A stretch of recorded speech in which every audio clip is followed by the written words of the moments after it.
¿Dónde está Elia? Está ella, sí. No, pues si quieres.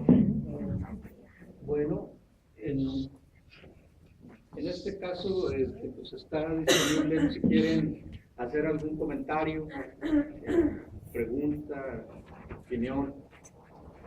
Adelante. Sí, quería preguntarle al escritor si hay algún plan para llevar estos talleres que están en una élite y que lo hemos visto que no nada más en la literatura, en varias áreas artísticas están en esa élite y entre ustedes se alimentan y están siempre juntos.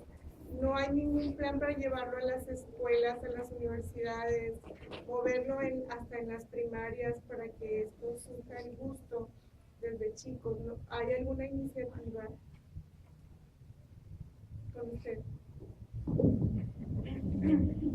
El problema que existe en cuestión de la cultura, de la literatura y la lectura, no nada más aquí, en muchas partes, tiene una serie de factores que están ahí haciendo conjunto para la situación que vivimos. Por tanto, considero que la solución también debe de ser atacar por muchos frentes. Los principales responsables, bueno, son las instituciones, el gobierno, pues es el que tiene la lana, ¿verdad? Para hacer cualquier tipo de plan y de proyecto se necesita dinero.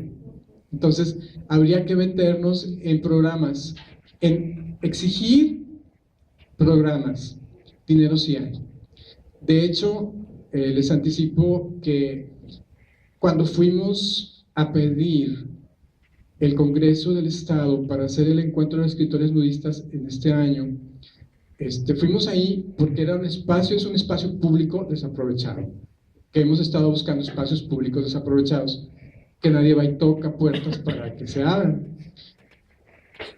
Les gustó a los diputados lo que hicimos y nos están proponiendo, bueno, esto lo estoy adelantando, nos propusieron un proyecto literario, proyecto cultural literario para el próximo año, lo que quisiéramos. Ahí hay dinero. Entonces vamos a ver qué se puede hacer. Lo que pasa es que cada uno de nosotros, los que estamos conscientes de esta necesidad, tenemos que trabajar estas cosas desde nuestras trincheras de cada uno. En este caso, mi idea precisamente es ir a escuelas primarias y hacer algo con niños e invitar a los escritores que quieran sumarse, ¿verdad? Y eso es trabajo de campo y es trabajo que a lo mejor a muchos no les gusta, porque lo único que les gusta es así, la lecturita, el cafecito y cosas de esas, ¿no? A los niños les enamora cuando va alguien que le dice que es lo mejor en su ramo, entonces prestan atención. Y si los enamoran de esa manera y les sí, de hecho, la semillita. Hortensia Delgado hace 2 años tuvo un proyecto que se llamaba Las Palabras Estallan, que el primer ciclo fue ir a primarias. Una vez fuimos Eligio Coronado, su servidor y no sé quién más, hasta Lorena San Millán, y leímos y platicamos con todos los niños, sacaron a todos los niños al patio de la primaria y estuvimos platicando con ellos y estaban fascinados. A los niños les gusta, al contrario de lo que mucha gente pueda pensar de que, ay, no, ¿a qué vas? ¿Les va a aburrir? No, les gusta. Y luego los pasamos a que ellos contaran cuentos y todos se amontonaron. Se hizo una fila muy grande de niños que querían pasar a contar su cuento. Entonces, sí se puede, pero falta voluntad, ¿verdad? Falta conciencia y falta voluntad y falta que pues el gobierno también ponga su parte, ¿verdad? Pero sí se puede hacer algo, ¿no? Sí, si me permiten, me gustaría hacer alguna aportación respecto a esta pregunta, ¿sí? Bueno, no voy a hablar de mí, de las actividades que he llevado a cabo, pero sí voy a hablar, no necesariamente, me gustaría secuestrarlos luego y entonces sí, hablar nada más de mí, pero sí voy a hablar de otras iniciativas. Lucía Yepes es una escritora, concretamente trabaja la poesía, y ella tiene al menos 6 años trabajando un programa de lectura y de escritura específicamente con el DIF Nuevo León y concretamente con el DIF Capullos. En otro momento determinado, Lucía Yepes también trabajó, pero ese programa se terminó, trabajó con internas del Cerezo de aquí de Monterrey. Número 2, Escritoras del Norte también llevó a cabo un festival, y este festival, además de hacer lecturas en espacios institucionales de la ciudad, incluyó también visitas de escritoras de muy diversos géneros y de fechas de nacimiento, etcétera, a varios otros espacios como eran las escuelas primarias, ¿sí? Por otro lado, también están los proyectos del Fondo Editorial Nuevo León, de los cuales creo que Antonio pudiera dar un poco más de información. Yo he estado un poco cercana al Fondo Editorial Nuevo León, pero el Fondo Editorial Nuevo León, ¿qué es lo que hace? Retoma, entre otras cosas, a algunos autores, y lo que hace son ediciones que pudiera uno llamar facsimilares hasta cierto punto, y las lleva junto con actividades a las escuelas primarias. Ellos mantienen, por decirlo de manera sencilla, un convenio con la Secretaría de Educación Pública para llevar ese tipo de actividades. En su momento, el programa de cultura infantil del CONARTE también ha llevado este tipo de actividades a escuelas, ha hecho ferias de creatividad infantil, y incluso, y estamos hablando no de hace 1 año o 2 años, hace más de 10 años, incluso había programas que creo que algunos se siguen manteniendo para llevar esas actividades fuera de los municipios. Por otro lado, tenemos 2 vocales en literatura, en este momento son Zaira Espinosa, Jorge Rodríguez, y ellos al menos han comunicado sobre el fondo que hay dentro del gremio de literatura, y entonces se han llevado algunas actividades a universidades y otras que dependen ya de la iniciativa y del interés de cada uno de los escritores, pero está abierta la convocatoria, siempre y cuando se cubran ciertos requisitos. Tú haces tu proyecto y si el proyecto es apoyado se lleva a cabo, ¿sí? Y se han hecho actividades para llevar talleres exclusivamente de lectura a diversos niveles, tanto universidades, que en los que me ha tocado colaborar, que por aquí Fernando puede dar testimonio, Fernando Herrera de la UDEM, y se han llevado a otras universidades como Capilla Alfonsina. ¿Qué otra cosa? Creo yo que, como bien dice usted, hace falta trabajar con los públicos y fomentar la lectura. He tenido la fortuna también de trabajar con otros públicos, gente con alguna discapacidad, entonces estarían esos otros proyectos. El mismo programa de salas de lectura, que ahora veo que vuelve a tener un impulso. En un momento determinado, con gente diversa, estuvo trabajando en hospitales y en hogares, que me parece muy, muy valioso, ¿no? O sea, llevar la lectura o sacar la lectura, además de los espacios institucionales, a otros espacios. Sin embargo, pues cada quien da su testimonio desde donde se encuentra. Creo yo que hace falta una carrera y no necesariamente una beca, pero sí un patrocinio para también saber qué es lo que hacen los otros. O sea, además de encarnar la literatura o la lectura, qué es lo que hacen los otros que están junto a mí y cómo podemos unos a otros a través de este maravilloso Facebook, al menos en ese espectro que tiene que ver con la comunicación, cómo de momento ver que hay una iniciativa y cómo podemos apoyar cada una de estas iniciativas, vengan o no, nos involucren o no, nazcan o no de nosotros mismos. Muchas gracias. Sí, y en solamente dos aportaciones. La Casa de la Cultura tiene un proyecto que se llama Vocalizar, en el cual lleva a promotores de lectura, a autores de literatura infantil y juvenil de la ciudad, a leer a las escuelas. Lamentablemente, algunas escuelas, aunque les llevan el proyecto, dicen, no quiero, el director se pone en su postura de ¿para qué quieren leer si leen aquí en la escuela? Entonces no reciben.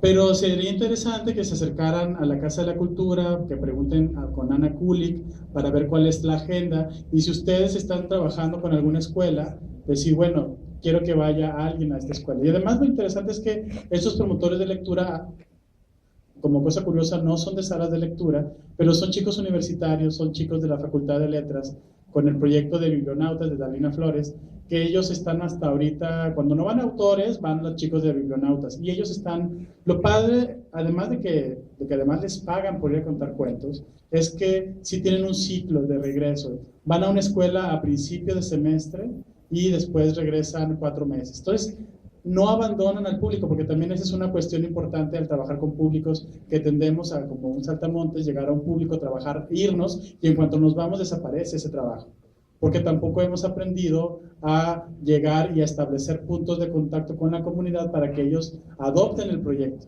porque también llegamos con nuestro proyecto, y a veces no lo cambiamos a las necesidades del entorno, no se adapta, se va el tallerista y muere. Pero sí están esas dos cuestiones. El Fondo Editorial Nuevo León tiene un proyecto y un programa en realidad de donación de libros para niños, y de libros sobre la flora y la fauna de Nuevo León y de historia, contada de una manera no demasiado académica, vaya, sino más bien de divulgación. Y es cuestión de que ustedes vayan, le digan a la gente del Fondo Editorial dónde están trabajando y les van a dar libros. Pero ellos me dicen que lanzan la solicitud, ¿y quién va? Pues casi nadie. Entonces, ahí están los libros, ahí están. ¿Dónde? No, es en el Fondo Editorial Nuevo León, está, el Fondo Editorial está en Adamberry y Suazo, ¿verdad? Allí en la mera esquina, tocan, preguntan por Dominica Martínez o por Alfredo Cortés y les dicen, dijo Toño que me dan libros. Pero sí les dan, o sea, no les van a dar todo el fondo, pero al menos un acervo, ¿no? Incluso algunos de estos libros, ustedes pueden conocerlos porque están la mayoría subidos, digitalizados, entonces los pueden leer, les interesa alguno, ya no van nada más en cero y ya van a la segura. Aquí está Moisés de la Casa de la Cultura de Nuevo León. Moisés, levanta la mano. Moisés, no sabíamos. Entonces, igualmente para cualquier información, bueno, se pueden acercar también con Moisés mientras llegan a...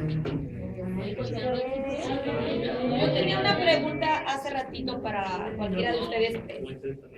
La pregunta es,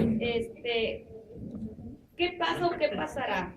¿Por qué el tan poco interés de hace años, hablo de hace 30 años, que los niños de ahorita, las personas adultas que somos ya, cómo corríamos para sacar el periódico de la Tribuna del Norte para ver las caricaturas, y ahorita los niños ya no? Entonces, ¿qué pasa? ¿Quién está fallando? ¿Los escritores que ya no? ¿Nosotros, los padres? ¿El gobierno? ¿O qué pasará? Porque ya no les interesan ni las caricaturas del periódico, que se trata de que tenemos que haya lectores que lean. Lo que pasa es que yo creo que ahí hay un peligro en la argumentación, en el sentido de lo viejo que era mejor. Tiene que ver también cómo cambia la forma de lectura de cada generación. Tal vez los niños ya no salen a buscar los monitos, pero sí tal vez quieren leer el libro con el cual pueden interactuar en el iPad.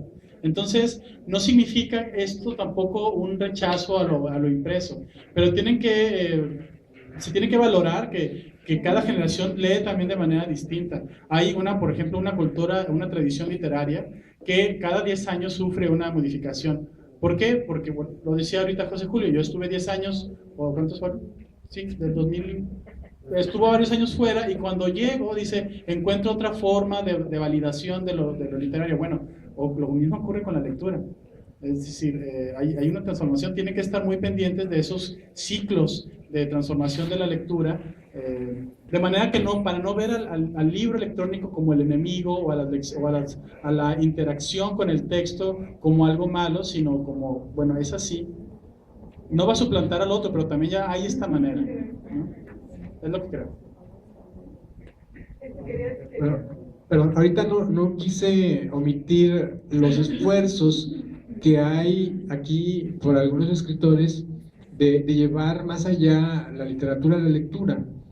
Sí los hay, y también está el Fondo de Cultura Económica, que organiza también visitas a escuelas primarias, a escuelas secundarias, lleva autores, leen, platican con los muchachos y les llevan también libros. Los libros que publica el Fondo de Cultura los llevan por decir, con un descuento para que los muchachos tengan pues más alcance, ¿no? Y poder adquirirlos.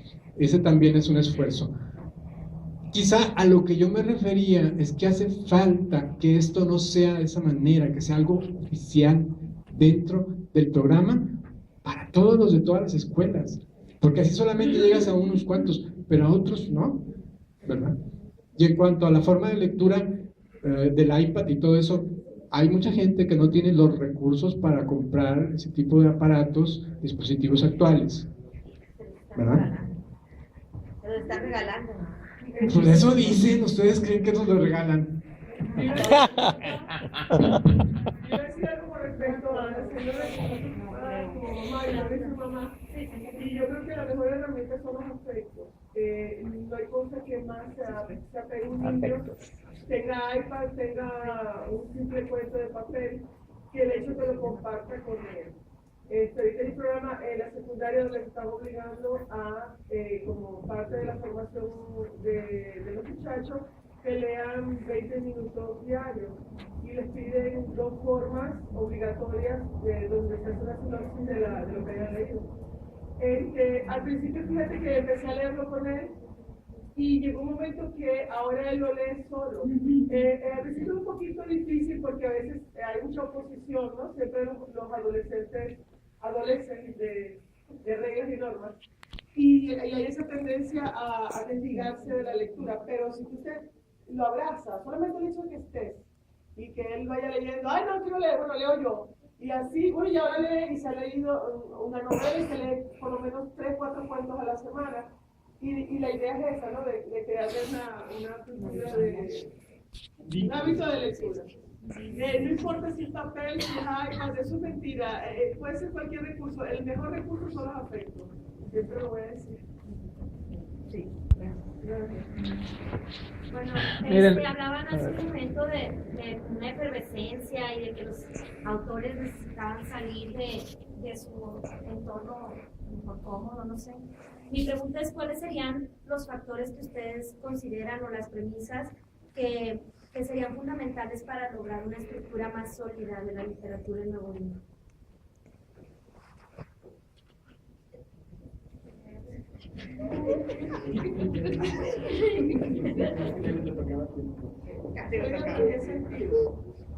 Pues es que por lo mismo que decían que es algo efervescente. Entonces, ¿cómo entonces lograr algo más sólido? Pero ¿por qué tiene que ser más sólido? ¿En qué sentido? Porque por lo menos en el sentido de que está cambiando, que está mutando, que está... Y lo sólido tiene que ver con el hecho de que sea continuo. Sí. Es lo que yo entendí, ¿no? Porque por eso es que se quedó como mudo, porque estamos como que... No, yo me quedé mudo porque es una buena pregunta y creo que habría que Buenísima, establecer una serie de estrategias en la cual también, bueno, no, por favor. Por Dios. Muy bien. A propósito de esta pregunta, nada más quiero retomar la otra, porque me parece muy valioso lo que acaba usted de mencionar, la señora que está atrás. Hay estudios que nos hablan de que nosotros podemos compartir bienes y esos bienes quizás se terminen, esos bienes quizá sean significativos para nosotros en algún momento y en otro momento que puede ser 10 años o que puede ser 10 minutos, se nos olvidan, ya no tienen importancia. Por eso si yo voy y le compro un libro al niño y el libro es maravilloso, pero se lo entrego hasta con moño y envuelto, hay un riesgo muy alto de que el libro ahí se quede. Si yo establezco un intercambio de afectos, como bien dice su nombre, perdón, Egusqui, de José Teníamos Julio. clase hoy, pero esta clase me gusta más. Se las va a reponer, no se preocupe. Si yo establezco un vínculo o si establezco un intercambio de afectos, estoy compartiendo con mi niño una experiencia. Y las experiencias esas no dejan de tener relevancia o significación. Esas son relevantes a lo largo de la vida de ese ser que tuvo una edad y que luego crece, ¿sí?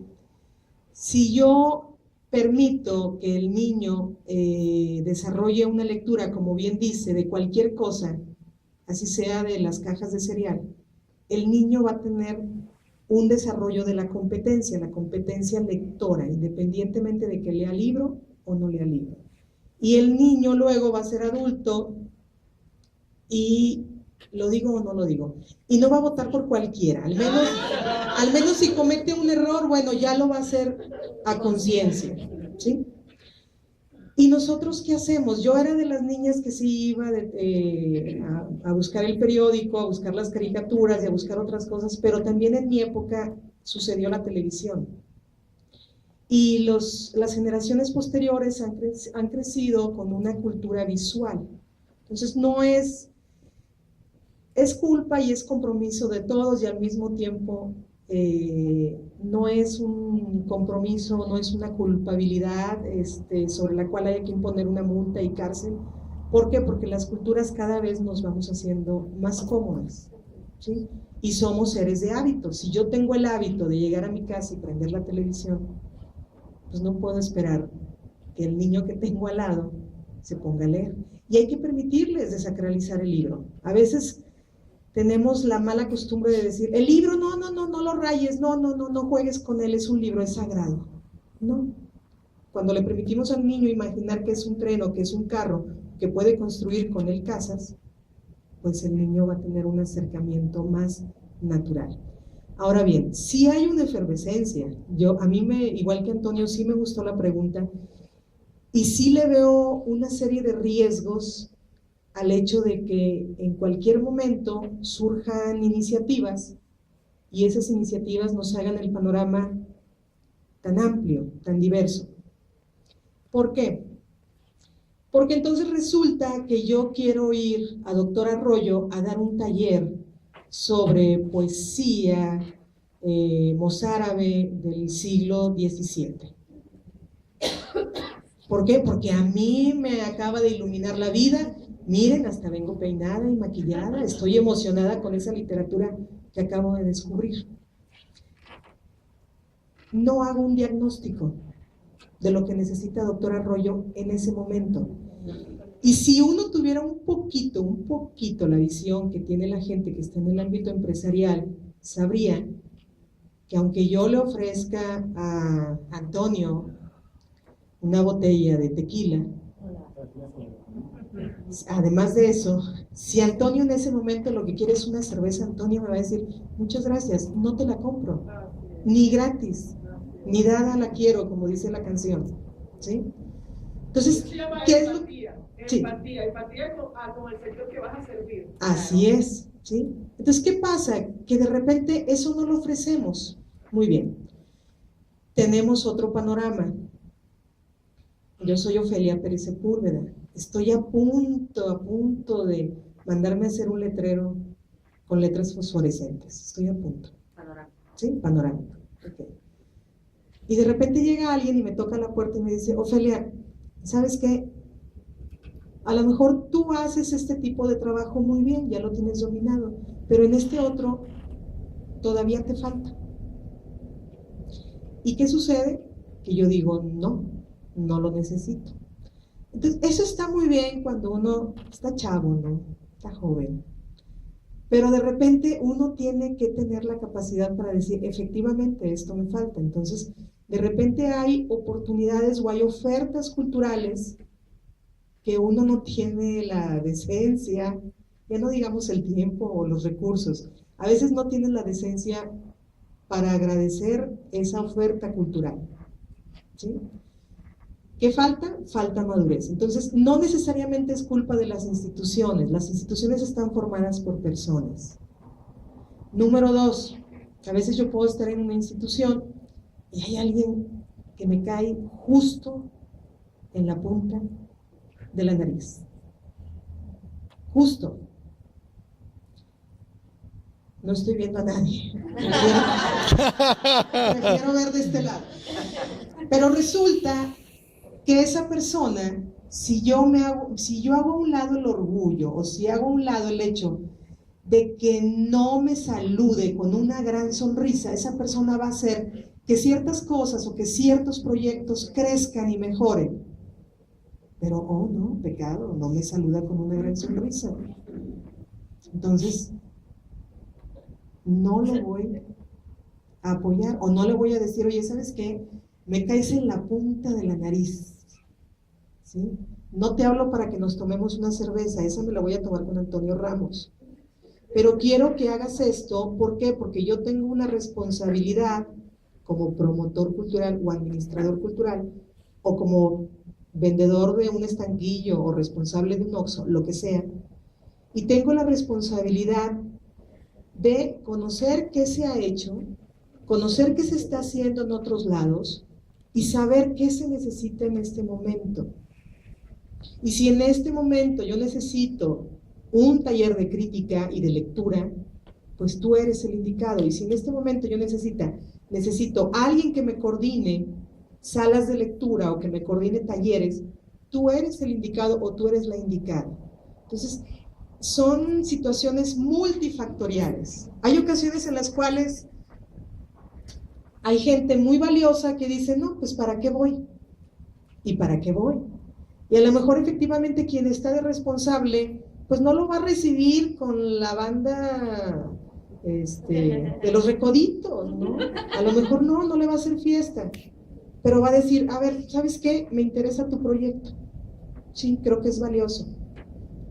Ok, muy bien, te lo voy a apoyar. A veces esa situación es la que sucede. No podemos decir que todo esté en el lado oscuro de la fuerza de las instituciones, ¿no? A veces tiene que ver con cada uno de los que participamos. Y hay ocasiones en las cuales la gente simple y sencillamente se juntan todas las posibilidades, milagrosamente todo el mundo se pone de acuerdo y milagrosamente los medios de comunicación nos ponen atención y hay alguien que dice, no, es que no quiero ir a la entrevista porque voy a perder tiempo. ¿Sí? Entonces, ¿qué sucede? Son muchas situaciones y haría falta corregir y trabajar en cada una de esas situaciones. Pero tenemos algo maravilloso que son las redes sociales. Y las redes sociales, así como lo dijo alguien alguna vez, son según el cristal con que se les mire. Hay gente que puede poner 1000 veces los memes de dueñas de casas o 1000 veces los memes de que si era penal o no era penal, y te cuesta exactamente el mismo esfuerzo publicar qué está pasando en cuestión cultural, o alguna frase positiva, o algo que te haga ya mover las 2 o 3 neuronas. Entonces, actualmente, y esto me ha tocado vivirlo con varias instituciones y con varias iniciativas, dicen, ¿sabes qué? Yo le apuesto a la publicidad institucional, pero la gente va a los eventos y la gente está al pendiente de las redes sociales. ¿Sí? Necesito tener esa presencia en las redes sociales. Y yo creo que la gran mayoría de los que estamos aquí estamos en Facebook o tenemos un correo electrónico o Twitter. Entonces hay que aprovecharlo. ¿Sí? Si ya están esos espacios, hay que aprovecharlos. En cuanto a los libros digitales, hay una gran falacia. Uno piensa que ahora todo se vende a través de los libros digitales, y no es cierto. Ha habido autores que dicen, yo puedo ser un éxito en ventas de libros impresos y no me va bien en libros digitales. O sea, no vendo. Es una gran falacia. ¿Sí?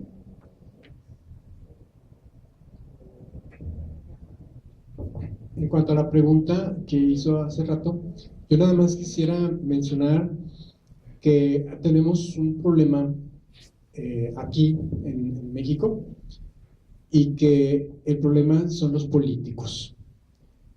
Los políticos están en una situación en que pueden hacer muchas cosas.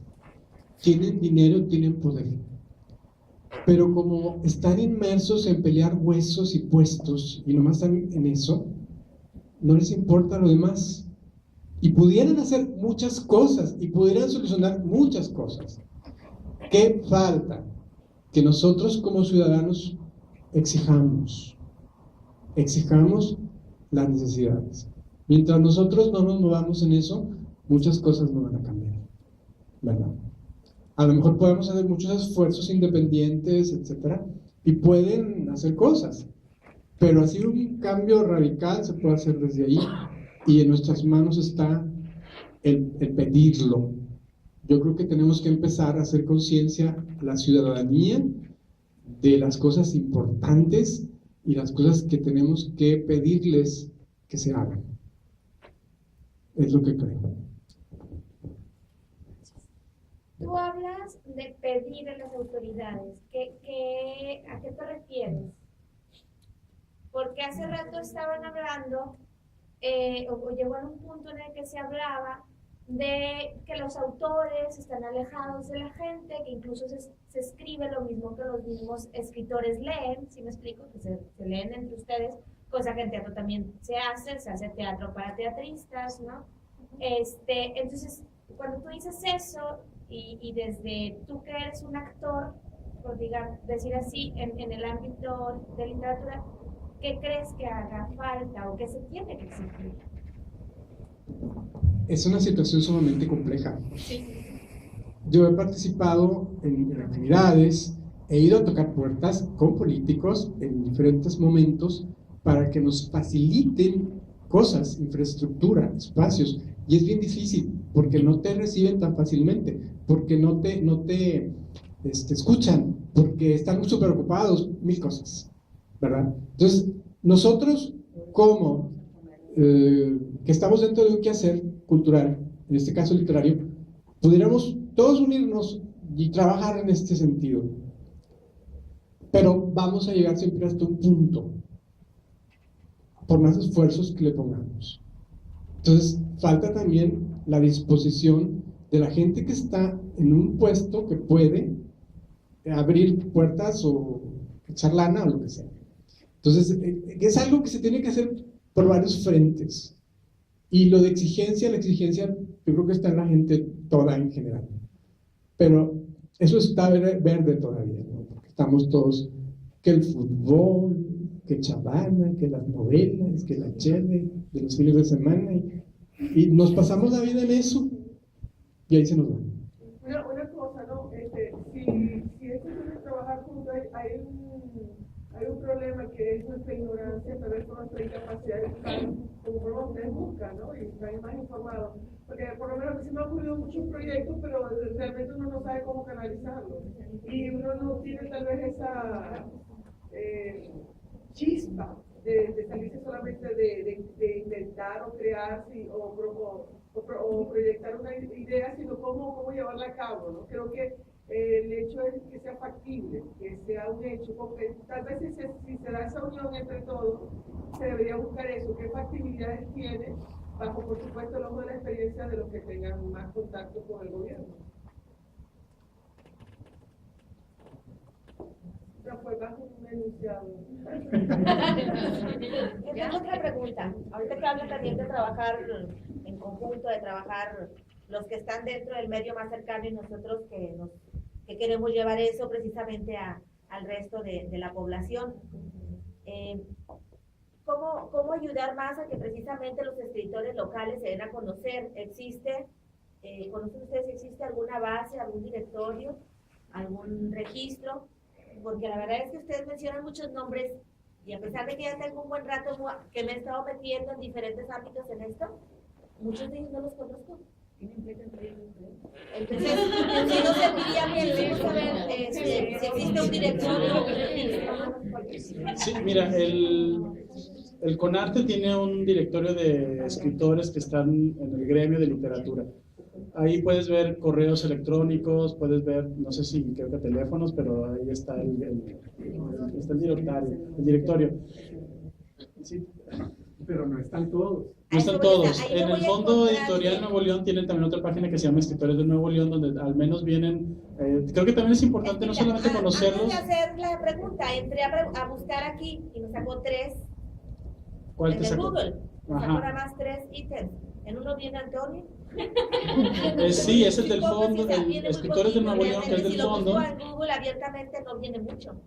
Lo que pasa es que también termina uno conociendo solamente a los que son más visibles. Exacto. También eso hay que... Pero la única manera de poder bucear y de conocer a esos autores que no son tan visibles es justo eso, es decir, que ustedes empiecen a ver los canales que ya hay, por ejemplo, estos de las páginas web, pero también están los encuentros de escritores, es decir, que vayan a todos los ciclos de lectura y que escuchen también, porque claro que entre los autores todos se van a celebrar, pero hace ratito me decía Sergio Cordero, bueno, pero cuando en realidad te sales de ese gremio, todos los lectores te pueden dar ¿qué decías?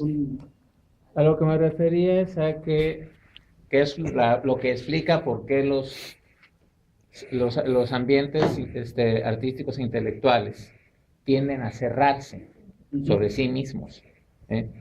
Lo que yo comentaba era una anécdota que me contó un buen amigo mío, el narrador saltillense Jesús de León, que él lo decía a propósito de sus alumnos. Él ha dado talleres de narrativa durante muchos años aquí en Monterrey, en su tierra, en Saltillo. Dice, yo entiendo por qué estos muchachos quieren aprender a escribir y quieren publicar. Dice él, para mí, publicar, por ejemplo, un tiraje de 500 ejemplares, por decir algo, es como si a cada uno de esos 500 lectores potenciales les dieras un palo, y ese palo solo sirviera para apalearte, a ti, autor. ¿Por qué? Porque es un poco lo que decía el compañero, que dice, bueno, es que hay muy poca autocrítica, los escritores no reciben crítica, pero el problema es que tener lectores es tener críticos. Y entonces, ¿cuál es la solución cómoda? Bueno, pues nada más me leo yo y me leen mis cuates. Y ahí sí me aseguro que me elogien, porque ellos también tendrán la seguridad de que yo los elogie. Porque si me expongo a salir a la calle, a sacar mi obra a la corriente de los lectores, me arriesgo a que me pongan una madriza. Peor que si saliera de una cantina a medianoche en sábado, en plena calzada Madero. No te voy a decir con cuál, no quiero sugerirte nada. Pero entiendo, o sea, ¿qué sucede? O sea, ¿por qué? Entonces, ¿cuál es la solución?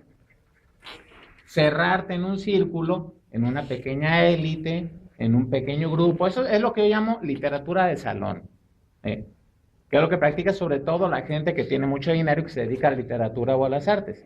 Ahí tienen a Janet Clarion, o sea, es literatura de salón, literatura, haz de cuenta como la de los salones del siglo XIX, que eran dirigidos por una mujer cachona, y que obviamente tenía a su círculo de artistas y de escritores, a los que obviamente les pagaba o los promovía o era las mecenas de ellos, y claro, nada más era entre ellos, la cosa nada más era entre ellos, no solamente de lectura, también de sexo y de borracheras y de todo lo demás.